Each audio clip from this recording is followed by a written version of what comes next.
Are you ready? Hey, think you could tell us what to do? You think you could tell us what to wear? You think that you're better? Well, you better get ready.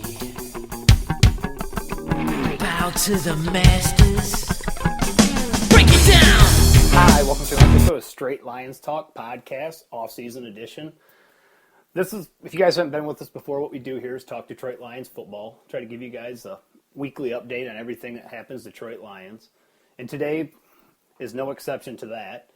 So what we got going for you today is we have a special guest, Mike Payton from SideLionReport, the Holland Sentinel, and on Twitter is where you can find him at SLR_Mike, and you can find him at SideLionReport on Twitter also, and you can find him SideLionReport.com. But before we get to Mike, I'd like to say thanks to everyone out there who's been joining us. It's been incredible. We've had a great run this last year. We'd also like to have you guys know that we just joined Facebook. So like us on Facebook. You can find us on Twitter. It's at STR Lions Talk Podcast. You can find us on YouTube, Straight Lions Talk. You can find us on Stitcher, hopefully this week, if that comes through. And you can also find us on iTunes, Straight Lions Talk, STR Lions Talk on iTunes also. But without further ado, we'd like to bring in Mr. Mike Payton. Hey, Mike, what's up? Hey, Travis, thanks for having me. Hey, we really appreciate you coming on. Huge fan of your work. You do an incredible job. You keep it real. It's something that I want everyone out there to realize with Mike and his work. He keeps it real. He gives it to you straightforward like we try to do here. It's phenomenal because there's no fluff involved in it. It's something we really like, and that's why we wanted to have you on. Well, I appreciate it. I guess getting right at it, I know I've read a few articles of yours, and well, not a few, well, basically all your articles on SideLionReport, and I know you've been a supporter of Matthew Stafford when people were knocking him and saying we should get rid of him and try to move on to some other quarterback or find the miracle 6th-round pick or whatever people's vision was for us for a quarterback. But I know you've been a supporter of Matthew Stafford, but you've also been critical of him. And you just recently wrote an article, and it was a lot of questions I was going to ask you. And the article is called How Calvin's Retirement Affects Matthew Stafford. And I know a lot of people out there are going to think I'm crazy, and you kind of alluded to this a little bit in your article, that could possibly Matthew Stafford be maybe a more complete and more efficient quarterback with the retirement of Calvin Johnson? Is that crazy to say? Well, I think it's going to even out his targets a lot more, and I think you're going to see a lot more Golden Tate, and you're going to see definitely a lot more Eric Ebron coming to the fold. But a lot of what I think could happen for Matthew Stafford is going to rely on the offensive line, and it's also going to rely on the run game. If the Lions can get a balanced offense going, that's going to be all the better for Matthew Stafford. But if they can't, then Stafford's going to be running for his life again. But I think the main point to really look at here is that he's not going to be targeting Calvin every big play. He's not going to be looking for that same guy every single time they need a big play. But there's going to be a lot more openness to the offense, I think. See, I felt that way too. I thought this for a long time. We did a show last year that suggested maybe we trade Calvin Johnson. Maybe the Raiders, they had a ton of cap money. They're always looking for that height, weight, speed guy. But our point there was, and I think the Patriots last year brought this out, exposed this to the Lions and gave it to the league, is when they double-teamed Calvin Johnson with two lesser players and put Darrelle Revis on Golden Tate. It kind of made the Lions one-dimensional and were able to make the Patriots a better defense because they basically had to focus on just one part of the field, which was the middle of the field, because they had basically taken away both our outside threats. And sometimes I have thought that did hinder Stafford a little bit, because why wouldn't you look for Calvin Johnson to throw the ball to him? Even with two guys on him, the potential of him getting the ball is 50-50. And I guess what I'm asking is, do you think with Cooter coming in the fold after they fired Lombardi, do you think he figured out the magic pieces to make Matthew Stafford work and make him more of a complete quarterback and bring out that immense talent that he has shown us so many times, but get more on a more consistent basis. Do you believe Cooter has done that and found that in Matthew Stafford? Well, I don't want to say that. I don't want to say that there's a magic trick here or anything like that. But I think what Cooter did was what we all said Lombardi should have done all those games before he was let go. It's create urgency in Matthew Stafford. You can't have the slow developing plays. You can't have Matthew Stafford holding on to the ball too long. You're forcing your offensive line to block longer than it really should be able to. And that created a lot of problems for the Lions offense. But once Cooter took over, I think you saw a lot more urgency. I think you saw Matthew Stafford get rid of the ball a lot faster. And it made the offense a lot more. I think that's really what Stafford needs. He needs a little bit more protection. He needs to get rid of the ball fast. And if you look at that Patriots offense, it's pretty much predicated on Tom Brady getting rid of the ball as fast as possible. So I think you'll see some of that come over to Detroit. Well, let's hope so. What do you think about the offensive line? You think they'll be better in the 2016 season? I don't really see us. I mean, obviously we'll need some help at right tackle, but I kind of think they're going to keep Riley Reif. I mean, he wasn't. I'm not going to sit here and say he was, Tony Baselli. He wasn't awesome, but he was adequate, and I guess they could kick him to the right side and possibly target someone in free agency. But the nucleus, the young core in the middle, do you think they're going to make any changes in the free agency and during free agency with the offensive line, or you think they're just going to try to grow with what they have and maybe try to find maybe a right tackle or a left tackle and just switch Riley Reif to the right side? I think there's a good chance they're going to be looking at all their options in free agency. Maybe a guy like Russell Okung, which would be a mega deal if they can get him at left tackle. That's a franchise left tackle for the Lions. Otherwise, I think that they're going to go in the draft, and I think that's going to be something that they're going to be really looking at. Offensive line is going to be the number one building block to this offseason. And when you ask me about the interior of the offensive line, I just don't think that Travis Swanson is ready to hold a starting detail right now. I think if you bring in a veteran and it doesn't have to be anybody that's all pro or anything like that, but I think you bring in a vet that can come in and maybe mentor Swanson a little bit, coach him up, and I think you're right on with Reif going to the right side. That's really what they got to do. That would help a lot, I believe, and just to give Matthew Stafford a little more time. I mean, you can see what he can do when he has time with any quarterback in the NFL if they have any kind of talent, which most of them do. If you give them time, they can usually pick a defense apart. But you mentioned the running game and giving a more consistent balance, and you mentioned that in the article of how Calvin's retirement affects Matthew Stafford.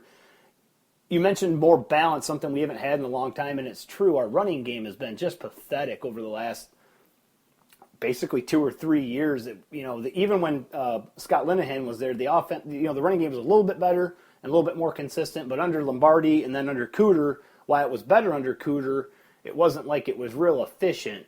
Do you think the Lions have enough with their current running back situation, or do you think they have to address that either in free agency or through the draft, assuming that Joique Bell, even if Joique Bell comes back with just Riddick and Amir Abdullah, do you think there's enough there for a effective running game? Do you think they need to address that position a little bit? No, I think they're pretty set on running back. Even if Joique Bell does wind up staying, I think that he's still going to be a big part of the run game. But you can in my opinion, you can replace Joique Bell with Zach Center and get pretty much the same type of production, same type of running, downhill running, power running type of game that Joique brings.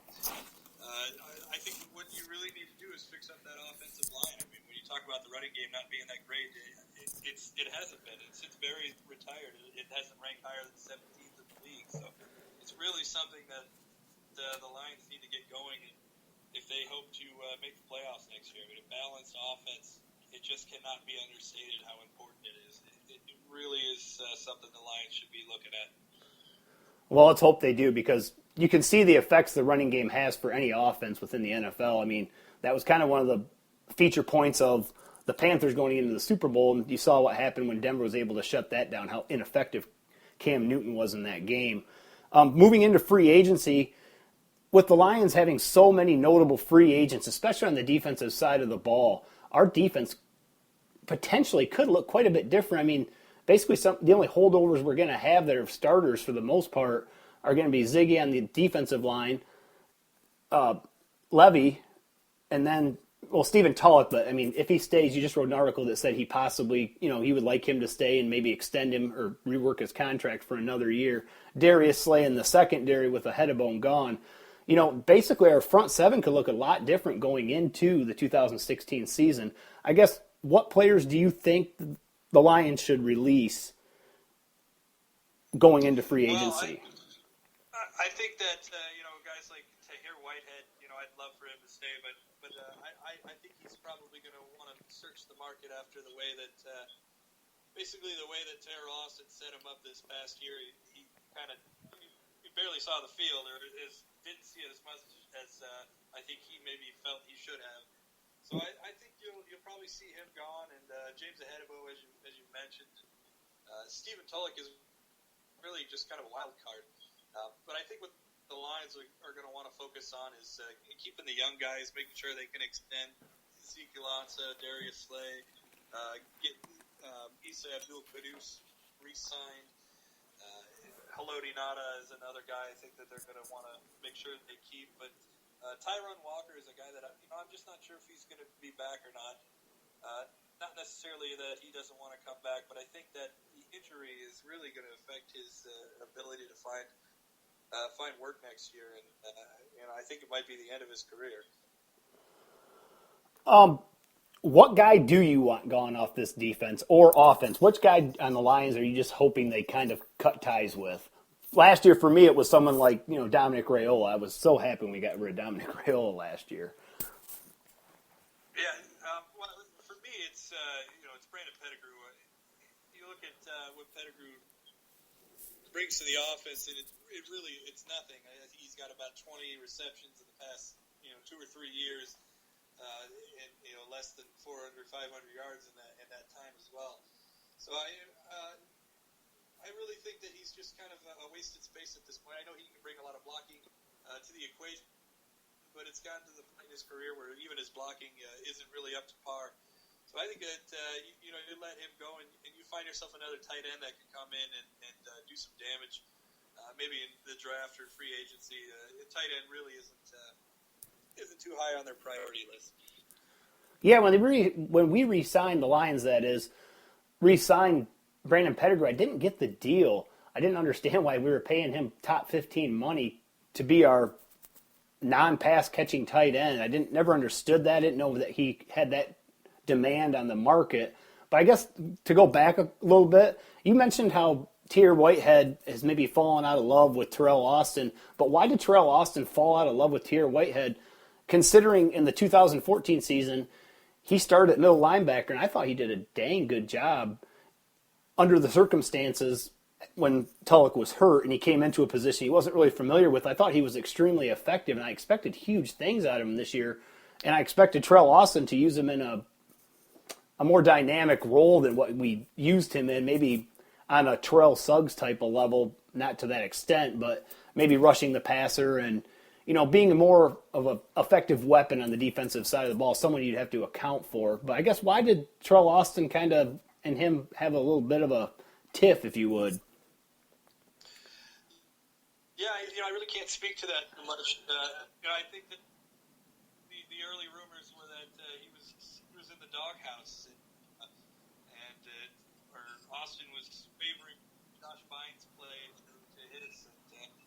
So I think that that really affected the relationship they have there. It must have been strained at some point. But I really can't speak to that. Okay.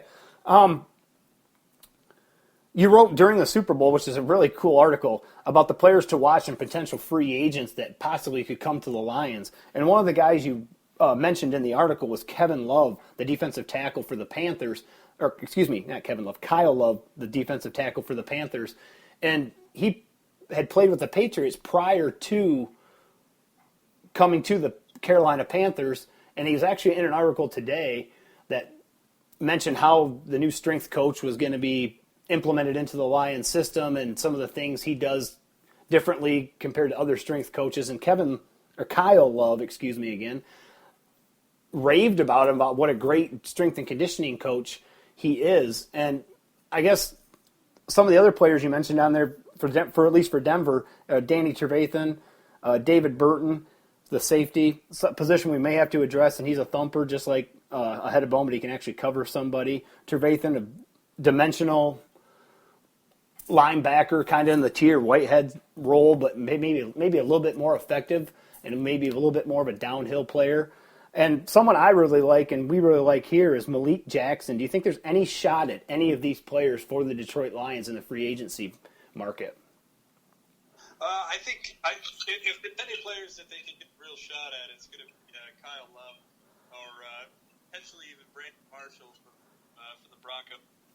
I think these are two players that are going to especially Kyle Love is going to be somebody that flies under the radar. He's kind of been bounced around the league a little bit, almost like a George Johnson type of story.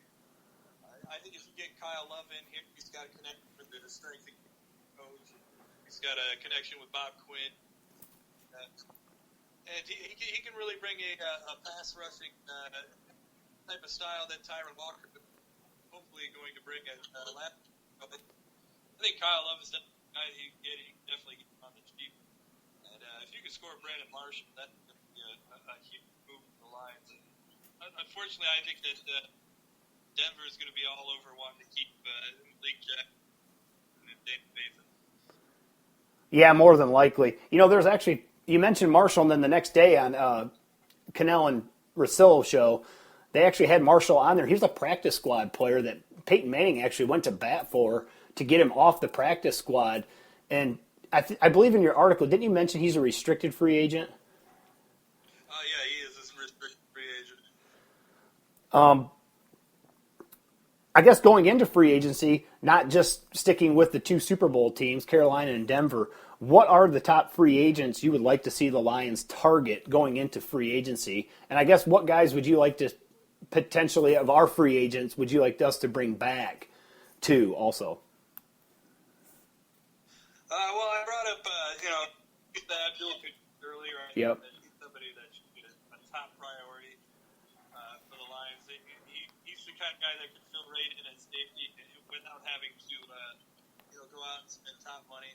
But if I'm spending the money, I'm going to get Cordy Glenn, or I'm going to get Russell Boone. Establish that left side of the offensive line.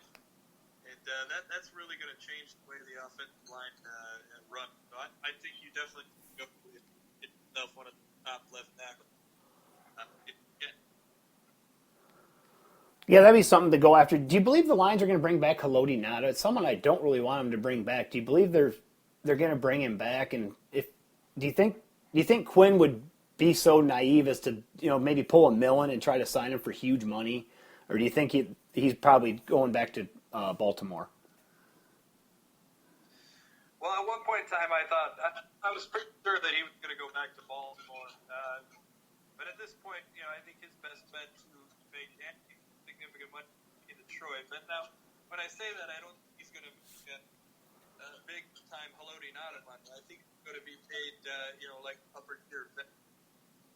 So I think it'll be a short deal, something like a 2-year, $1 million deal, something like that. Not a mega load. I think that he's somebody that the Lions should probably around. Well, if they do keep him, I hope they give him an age-appropriate contract. I think Quinn's not going to be that guy. He doesn't come across that guy. I've never met him, obviously. I've just seen him at the press conferences and things you read. He doesn't seem like he's that type of guy that's going to do that, bad deal for a potential free agency. Obviously, with the pending retirement of Calvin Johnson and whatever that whole mess is, do you believe the Lions are sitting in a comfortable position with the wide receivers they currently have? I know you mentioned in your article the article I've mentioned how Calvin's retirement affects Matthew Stafford. You mentioned the wide receivers in there and the people we have and the pieces we have on offense. But do you believe that's enough if we let's say, for whatever reason, avoided the whole wide receiver position during free agency and the draft, and we attack different areas, do you believe there's enough at the wide receiver position currently for Matthew Stafford to be effective, or do you think we have to go out and get a couple pieces, a Jermaine Kearse, Mohamed Sanu, someone like that? And you mentioned in your article, also with Alshon Jeffrey that, and I'm with you, I don't want Alshon Jeffrey with the Detroit Lions because I think he's going to cost too much. But I do want to run another scenario by you for our next question. Sure. Well, I look at the receiver and I think that if they absolutely had to go into the season without a rookie or without a free agent, I they potentially get by. But once again, I think that's going to rely on that whether or not they can get the run game going. But I think you look at the what they have there. Golden State is number one receiver pretty much where else. Got Eric Ebron, who's going to be a lot more like a receiver next year. I think we'll see him a lot more than he does. And then you've got Steve Fiddick as well. So taking a lot of passes. Obviously, led all running backs in reception, receiving yards this past. Right, there's a lot to work with. I think you got to have a guy like Corey Fuller or Jay Jones really step up if they hope to succeed. I'm going through the offseason for that position, at least for number 2 guy. We've mentioned on this show, we did a show that did some breakout players for the upcoming season, which was last year in the 2015 season. We mentioned a couple people. One of the people we mentioned was T.J. Jones. It's someone I really like, and it seemed like last year he didn't get enough run. I didn't understand why he didn't, because when he was able to return punts, he always seemed effective and like he was about ready to break a punt off at any time. He always seemed like he was ready to, make something big happen every time he got the ball. It kind of seemed like I guess you want to call it a poor man's Deshaun Jackson. Am I just crazy to think that T.J. Jones has talent, or is it just maybe I have too much of a crush on him?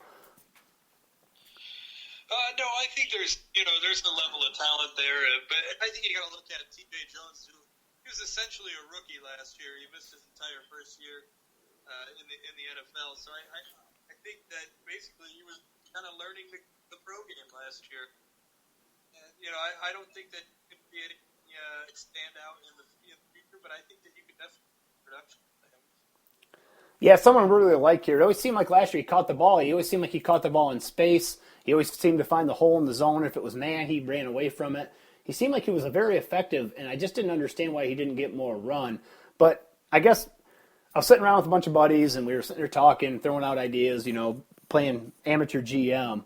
And one of the scenarios we came up with, and maybe it's a little bit odd, and I don't know how you feel about this, and it would cost a little bit of money, and it costs a couple of draft picks. But in your article, you mentioned you have another article out that mentions maybe doing something with those draft picks we have.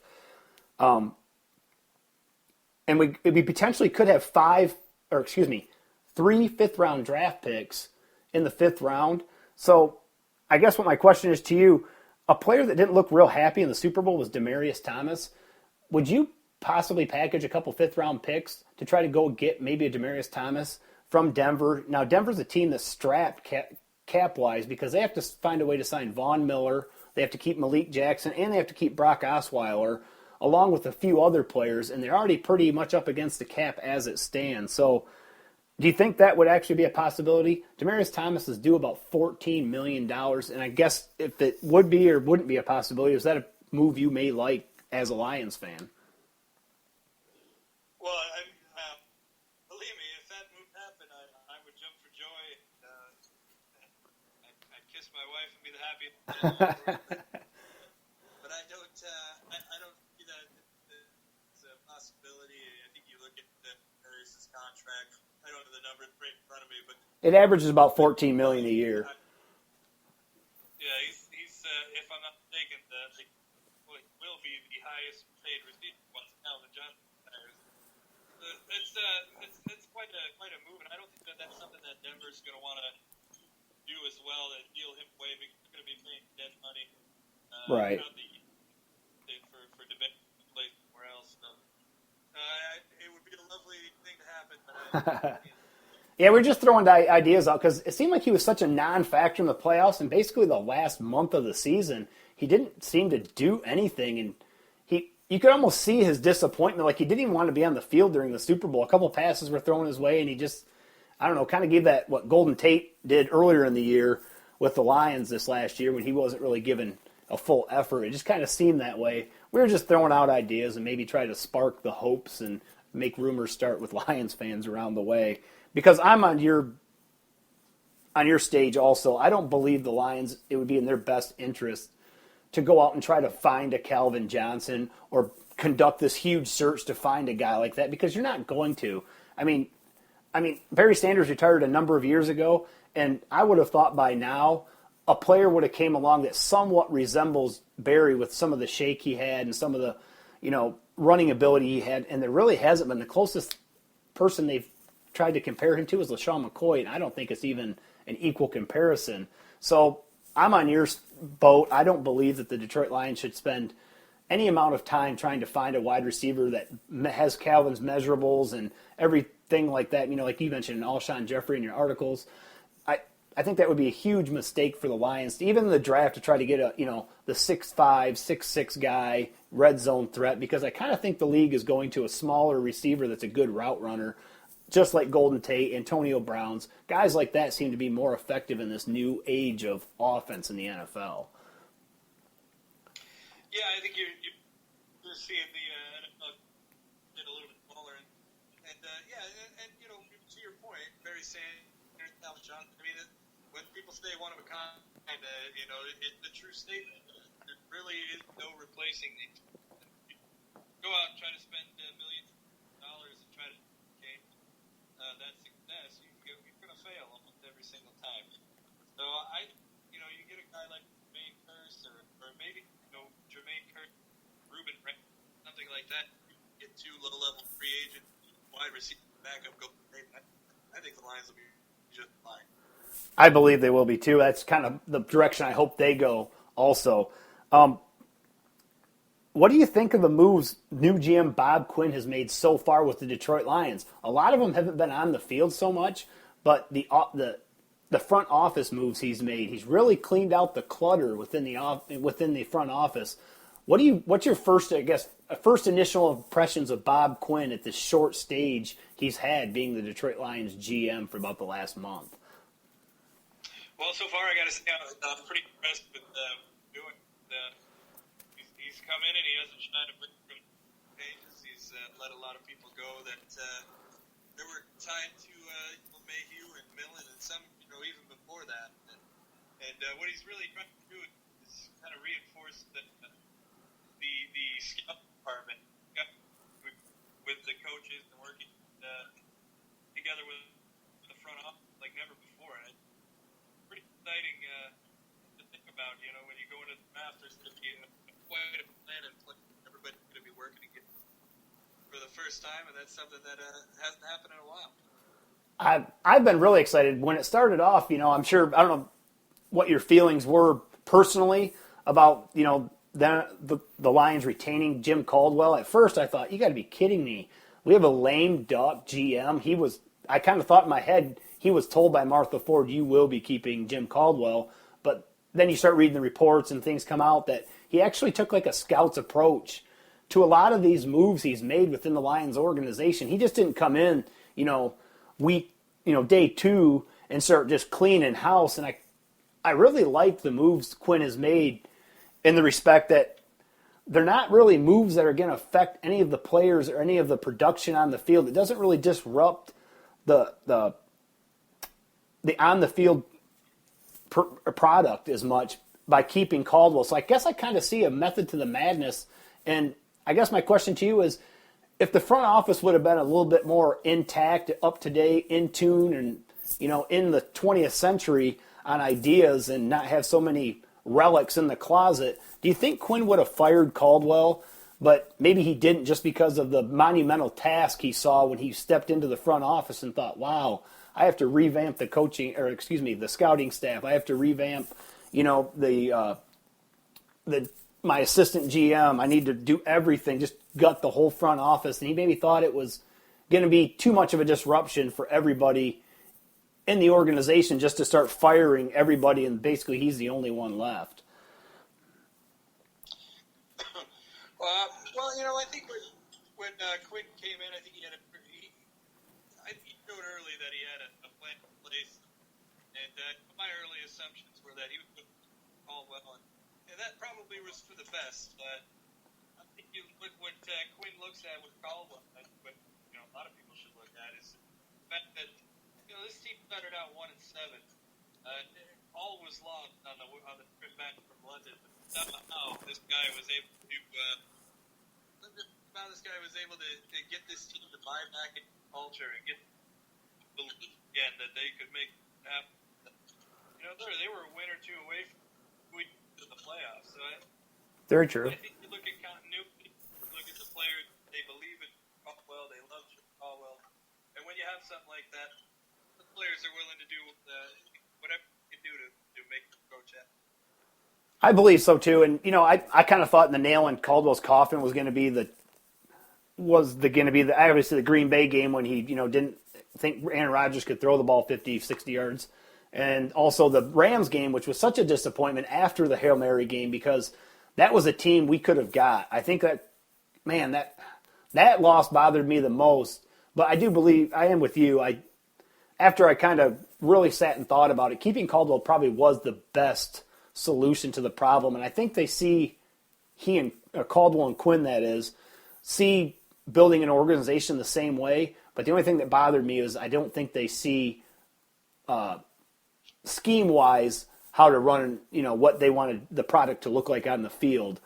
But, what do you think, what's your favorite move Quinn has made, I guess, in hiring? For us, for an example, for us here at Straight Lions Talk, my most favorite move he's made so far has been hiring Randy Edsall. I love this move for the research and development and strategy for the Detroit Lions. I love it. He takes that Ernie Adams role. I just think it's going to bring another dynamic to the Detroit Lions, something that they've never had, and maybe it'll help them eke out those games they seem to lose late in the fourth quarter or by 4 points or whatever it is, that heartbreaking Detroit Lions loss. Maybe having someone in that role that's preparing the Lions for every situation that could possibly come up is going to actually benefit the Detroit Lions. That's my favorite move, but I guess what's yours? Well, I'm a big fan of the Kyle O'Brien hire myself. I think he comes to really change up the way that the Lions draft, and also he's working hand in hand with Bob Quinn, which is something that that's been huge. I can't really getting that point across enough. There was a major disconnect between the department, the front office that was around. So this is Kyle O'Brien to me is the best. Yeah, I really like that move. Also, he seems like a real smart guy, and I really actually like how Jacksonville's been drafting the last few years. I think they put a nice young nucleus on the field, and and in the skill position areas also. But they've also done a good job in the free agent market of acquiring quality veterans that aren't past their prime. They kind of seem to be in their prime, and they don't seem to even have to overpay as much. A little bit because you're coming to Jacksonville, but it doesn't seem like it's that huge salary that, some teams like, the Lions have had to pay in the past to get people to come to their organization. But do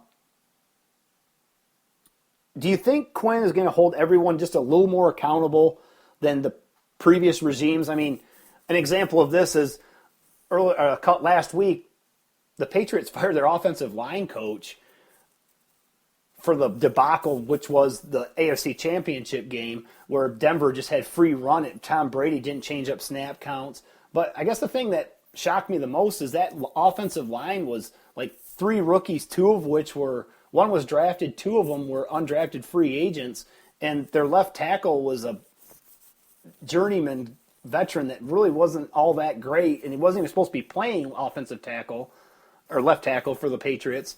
So is that the standard Quinn's going to hold everyone to, just like the Patriots do coming over from New England? Yeah, I think it's a little too early to assume, but I would think there's going to be a lot of accountability going on around there. And, it starts with Jim Caldwell, obviously. You can't get the Lions in the playoffs next year. there's no way that Buffett's going to be keeping him around, despite what Martha Ford feels about the situation. But yeah, I think that he's definitely hold everybody accountable. He's here to make this successful, and no more playing around. And you can't bring emotion into it. Right. I feel the same way, and I've said this from the start. I just have a calm about this. For the first time in a long time, it feels like the Lions went about searching for the GM in a professional way. It just wasn't, oh, man, who should we hire? Hey, that guy, you know what? He's been doing a good job. Bring him in. We'll just hire him, and we'll keep everything the same. Some of the guys Quinn got rid of, 29 years experience, 20 years experience, 15 years experience. They've been with the organization for such a long time, and he shoveled all that crap out the door. I guess what with O'Brien there, have you heard anything about how the Detroit Lions are going to, basically look at their player profiles now and how they're going to draft and what free agents they're going to attack? Because I guess the question I had, like I mentioned earlier, I just don't. If they're going to change the whole scouting dynamic, the player profile should change per position, and it should change that way in attacking free agents. So wouldn't you think the product on the field, maybe the defensive schemes and offensive schemes, are just going to change a little bit going into next season? I don't see much of a scheme change happening, but what you're going to see is these guys are going to be picking up players that are scheme specific. I don't think they're going to try to find a guy that plays in a different scheme, try to fit into what the line is trying to do. I haven't heard anything as far as free agent rumors. I think we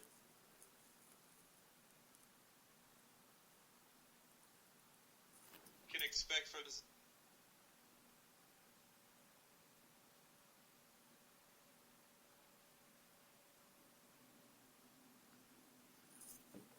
Mike, did I lose you? I think we're having some technical difficulty here. I don't know if I lost Mike or what happened. Mike, are you there? Or Travis. Are you there? Yeah. Okay, yep, we're back. And it cut out of the thing. No problem. Okay. I was saying, I think they're going to be pretty tight-lipped. I don't think you think for the next couple of weeks. But sorry, man. Okay, to get back on track here. But if you're looking to see kind of how they're going to be drafting, kind of how they're going to be going through that whole situation, Jeff Risdon put up a really great article on our website. I can link that over to you later.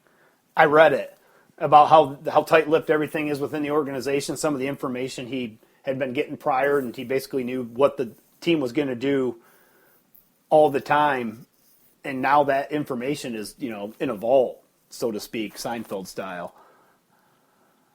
Yeah, it's a really good, and I think that's a really, really good informative thing for any Lions fan who wants a little bit of information.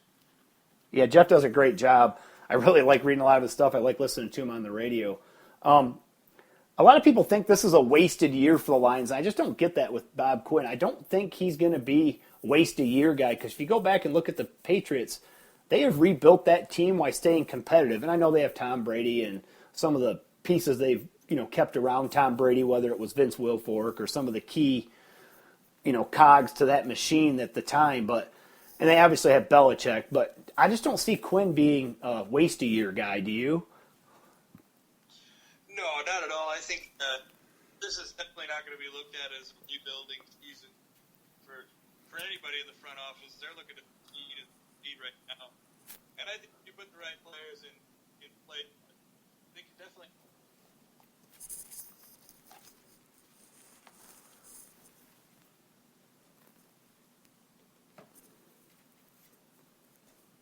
I think we lost Mike again. I'm still here. Oh, yeah, there you are. Okay. I thought I lost you. My bad. Well, Mike, that about ends our show tonight. I'd really like to thank you for joining us. Your information is incredible. And if you guys have not read Mike Payton's stuff, please do. He'll make you a smarter fan. That's what we want here, are smarter fans. He gives you no fluff. It's straightforward. It's not the typical mainstream stuff. It's right, straightforward. Even if whether you like it or not, he gives great thought into every article he writes, and it's usually right on point because it's what you see on the field, and we all appreciate that. So, one thing I did want to ask you, Mike, is how do you really did you really feel that the Titus Young pick was a bad pick? Is that, or do you think that's more after the fact? Because I'm kind of a Titus Young apologist, I guess, because I liked the pick when it happened, and I don't think the Lions could be blamed for, I don't think they could see what was coming with Titus Young, of him going that crazy, because his rookie year was highly productive. What did he catch, 9 or 10 touchdown passes, about 700 or 800 yards? And then everyone was so high on him going into the next season. This is the guy the Lions have been waiting for, a guy that can take the tap off the defense, run routes over the middle. This is the guy who's going to help Calvin Johnson. And it looked that way for a second, but then in typical Lions fashion, everything implodes, and we get the result of what is Titus Young. Were you that negative against that pick when it happened, or was that just something that happened after the whole, after pick after pick and second round pick after second round pick of Mayhew kind of didn't pan out ever? Well, initially, my concerns with Titus Young, he had some issues in college. Right. And, there was definitely some personal issues there that worried me a little bit. I felt that there was a lot of talent that there, and I think the team would have taken a risk on Titus Young at some point. But for me, I was on the Lions drafting Brent Cobb. I thought that move in a bit, and it was only 3 or 4 picks away from Titus Young. But when they made the pick, I guess I couldn't be upset about it. I was a little worried. A little hesitant, but obviously I was a fan of Titus Young. I'm still a fan now, and I really hope that he can figure everything out, and I hope he gets the help that he's a troubled kid, and I really hope things work out. Yeah, that would be excellent if his life could change, whether or not, with football aside. But yeah, it'd be great if you could get the help. But Mike, hey, I'd like to thank you for coming on. We really appreciate it. I'd love to have you back on again, after free agency, and, get your insight on what the Lions do in free agency, whether it is re-sign, some of our own guys, or, get some key pieces that possibly could help us catapult ourselves into the, upper echelon of the NFC and possibly get us to the next level in the playoffs. So I'd like to thank you for joining us. A lot of fun, had a great time, and, we'll have you back on soon. Sounds good. Thanks, Trev. Thank you. That was Mike Payton, everybody. Again, if you guys want to follow Mike Payton, he does incredible work. Just, tune in, check him out. You can find him on a variety of different platforms. The easiest way to find him is on Twitter at SLR_Mike, and you can follow him on Twitter also at SideLionReport. Check it out. It makes you a smarter fan. This is what we want. This guy's incredible. He does a great job writing his articles.